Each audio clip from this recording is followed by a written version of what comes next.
Hello! This is Cherlyn Vlog, back again with another mini vlog. So for this video guys, samahan nyo kaming pumunta sa bukid. Let's go! Diba kita nyo yan, kumakaway pang Sir Bryle. So habang namamalengke kami guys, nakita namin ang Sir Briley. Diba? Fresh! So, andito tayo ngayon sa palengke guys. Kasama po natin si Charan! 180.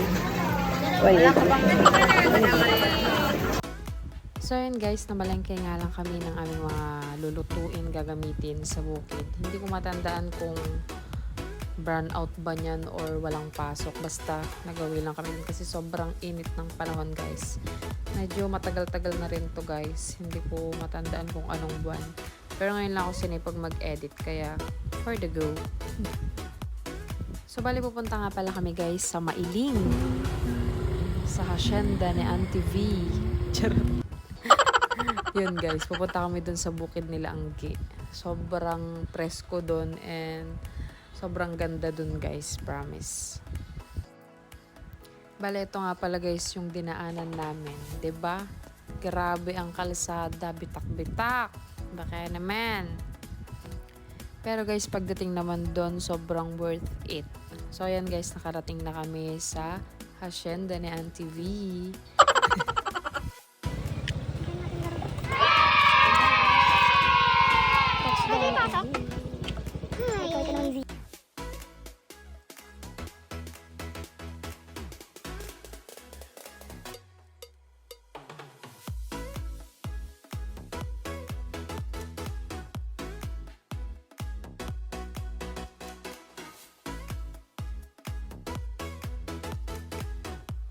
And syempre guys, kailangan na naming ibaba ang aming mga baon, ang aming mga dalang pagkain dahil later magluluto na kami. Let's go! So yun guys, kung mapapansin nyo, kami lang din ang pumunta dahil ibang kasama namin, ibang kaibigan namin guys is may pasok siguro sila that time or busy. Pero for the go pa rin kami. Kasama namin sila Auntie V at saka si Uncle. So yun guys, nag-start na kami magluto and yan, sinisimulan na ng Auntie V ang pagluluto ng kanin, brown rice. Dito, guys. Ay, ang dami! Dalanghita! Diba, may tanim pang dalanghita si Auntie V. So yun guys, naghiwa-hiwa lang ako ng pangpalaman natin sa mga isda para syempre mabango tsaka masarap.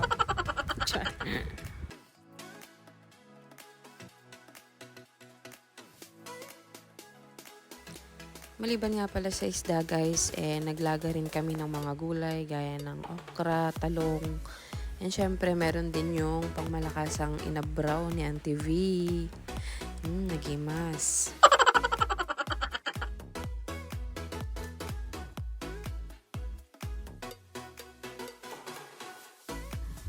Ayun guys, after mapalamanan, syempre mag-start na tayo mag-ihaw-ihaw. Let's go! Kita nyo guys, sobrang payapa, sobrang refreshing, sobrang sariwang. So yun guys, after ng tilapia, syempre sunod natin ang pangmalakasang mga hito. Ay, nagimas. Namuyo lang guys, pero may bisbisin meditan.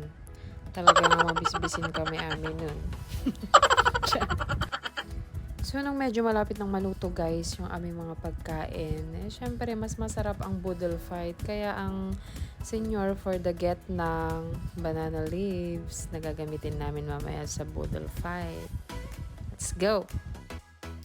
And then guys, niready na namin yung mga pagkain, inaayos na namin. Para syempre, Instagrammable pa rin yung aming boodle fight eme. Char!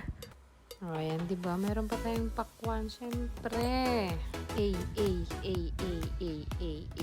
O, diba, nagimas?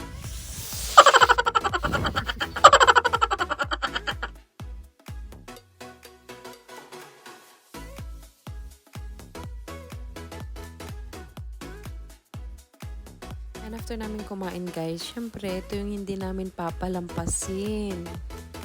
Tuwing pumunta talaga kami dito sa Mailing guys, basta merong tubig yung ano dyan, yan. Nakikita niyong mga yan. Kumukuha kami ng bildat. Hindi ko alam kung anong Tagalog ng bildat. Basta guys, bildat yung tawag namin mga Ilocano dyan. Sobrang nakaka-enjoy kumuha kasi guys. Kaya walang magawa. And kasama namin sila Auntie V tsaka si Uncle. Tinulungan na din kami kumuha ng bildat. Ay, napakadaming bildat dyan guys. Promises.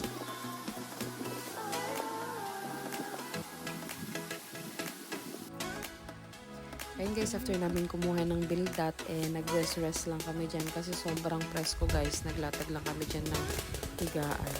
And then, syempre, meron pang pa-take-out si Auntie V, nakamoting kahoy, tsaka katuday. Yan, thank you Auntie V. And, so, ayun lang guys. Thanks for watching. Bye-bye!